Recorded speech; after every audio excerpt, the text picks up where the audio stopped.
নমস্কার বন্ধুরা, রিনাস হোমলি কিচেনে সকলকে স্বাগত। আজ শেয়ার করব সেদ্ধ চাল আর মসুরির ডাল দিয়ে খিচুড়ির রেসিপি। আশা করছি খুব ভালো লাগবে। বর্ষার দিনে খুব তাড়াতাড়ি এই খিচুড়িটা বানিয়ে নেওয়া যায়, খেতেও খুবই সুস্বাদু হয়। চলুন দেখে নেওয়া যাক আমার আজকের রেসিপি খিচুড়ি। এখানে আমি একটা বাটির মধ্যে চাল নিয়ে নিচ্ছি 1.5 কাপ। এই কাপ মেপে আমি চালটা নিলাম। এটা হচ্ছে রোজকারের যে ভাত রান্না করি বাড়িতে সেই চাল।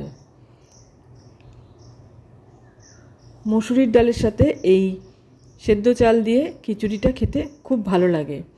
আর যে কাপ মেপে আমি চালটা নিলাম সেই কাপ মেপে 1 কাপ মসুরির ডাল নিয়েছি। চাল আর ডালটাকে আমি একসাথে জল দিয়ে ভালো করে 3 থেকে 4 বার ধুয়ে নেব। তারপর এটাকে রেখে দেব। এদিকে আমি একটা কড়াই গরম করে দিয়ে দিচ্ছি সরষের তেল। বেশ কিছুটা পরিমাণে তেল দিয়েছি। তেলটা খুব ভালো মতো গরম হয়ে গেছে। এখন এখানে আমি একটা আলু নিয়েছি, বড় সাইজের আলু, খোসা ছাড়িয়ে একটু বড় বড় টুকরো করে কেটে নিয়েছি। আর একটা গাজর এইভাবে টুকরো করে কেটেছি। এই আলু আর গাজরটাকে ভেজে নেব।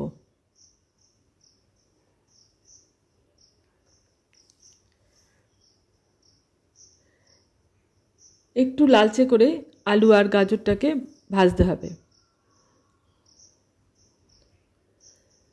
আলু আর গাজর ভাজা হয়ে গেলে পরে এইগুলোকে একটু একপাশে সরিয়ে রেখে দেব।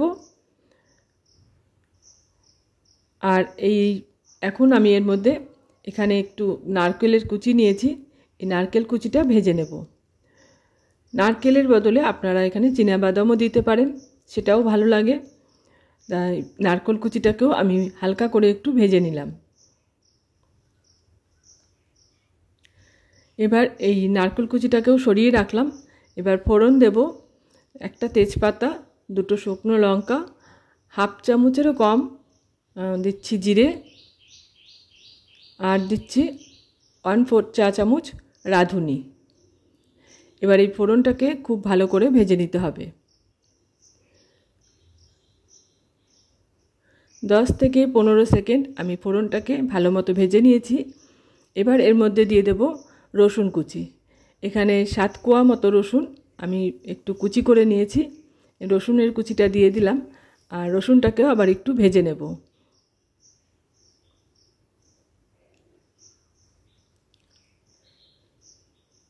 রসুনটাকে হালকা করে ভেজে নিয়েছি।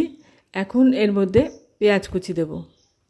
আমি 2টো মাঝারি সাইজের পেঁয়াজকে খুব সরু সরু করে কেটে নিয়েছি। সেই পেঁয়াজটা এখন আমি এর মধ্যে দিয়ে দিচ্ছি।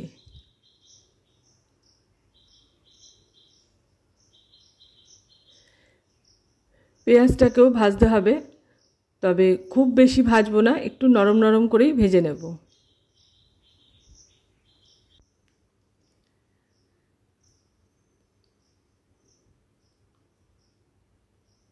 পেঁয়াজটা ভাজা হয়ে গেছে। এখন আমি এর মধ্যে দেব টমেটোর টুকরো। এখানে আমি একটা মাঝারি সাইজের টমেটো 4 টুকরো করে নিয়েছি। টমেটোটা দিয়ে দিলাম। টমেটোটাকে আবার একটু নাড়াচাড়া করে নিচ্ছি পেঁয়াজের সাথে। এবার দেব গুঁড়ো মশলা। 1 চামচ জিরের গুঁড়ো দিলাম, 1/2 চামচ ধনে গুঁড়ো, সামান্য একটু লাল লঙ্কার গুঁড়ো, 1/2 চামচ হলুদের গুঁড়ো, 1 চামচ নুন, আর দেব অল্প একটু জল। এবার মশলাটাকে খুব ভালো করে কষাতে হবে। এই আলু, গাজর, টমেটো সব কিছু একসাথে মশলার সাথে কষতে হবে।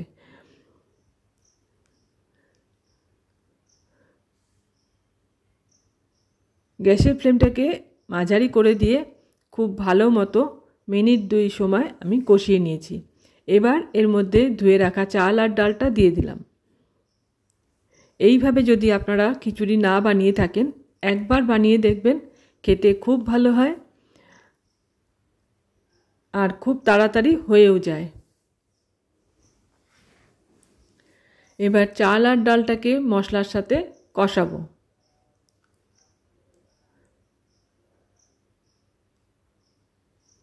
খুব ভালো করে তলার থেকে নেড়ে নেড়ে এই চাল আর ডালটাকে মশলার সাথে মিশিয়ে নিতে হবে।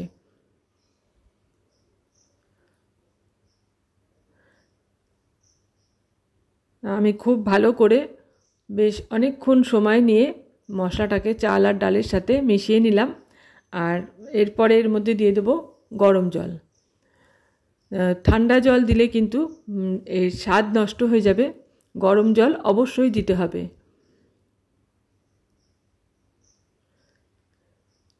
আমি এই খিচুড়িটার মধ্যে দিচ্ছি 6 কাপ গরম জল, কারণ এটা সেদ্ধ চালের খিচুড়ি, সেদ্ধ চাল সেদ্ধ হতেও একটু বেশি সময় লাগবে, তাই জলটা একটু বেশিই দিতে হবে। আর আমি পরে আবারও একটু জল দেব। এখন এই জলটা দিয়ে একটু নাড়াচাড়া করে ঢাকা দিয়ে রাখবো 5 থেকে 6 মিনিট।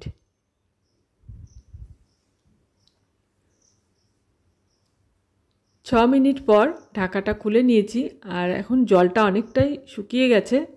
একটু নেড়ে চেড়ে দিলাম।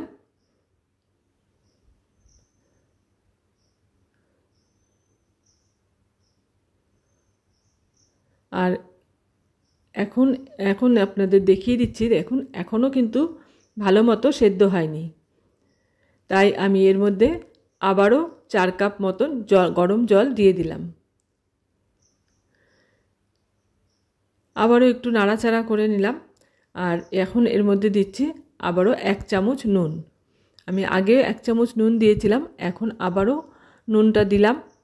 আর একটু নেড়ে নিয়ে এর মধ্যে ঢাকা দিয়ে আবারও মিনিট 5 সময় রেখে দেব।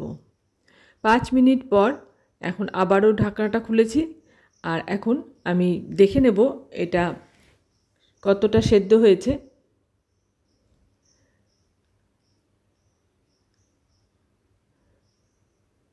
আমি হাত দিয়ে টিপে দেখিয়ে দিচ্ছি, দেখুন চাল আর ডাল খুব ভালো মতো সেদ্ধ হয়ে গেছে।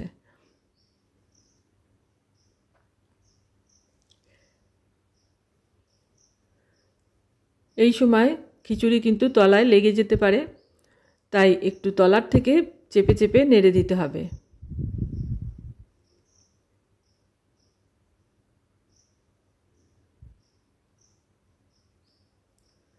এখন দিয়ে দিচ্ছি 3-4টে কাঁচা লঙ্কা, আর দিচ্ছি সামান্য একটু চিনি, আর দেব হাফ চা চামচ গরম মশলার গুঁড়ো।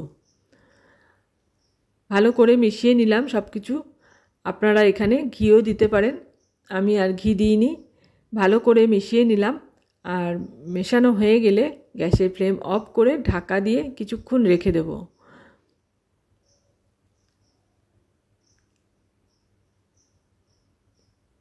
তারপর আমি সার্ভ করে আপনাদের দেখিয়ে দিচ্ছি কেমন হয়েছে খিচুড়িটা।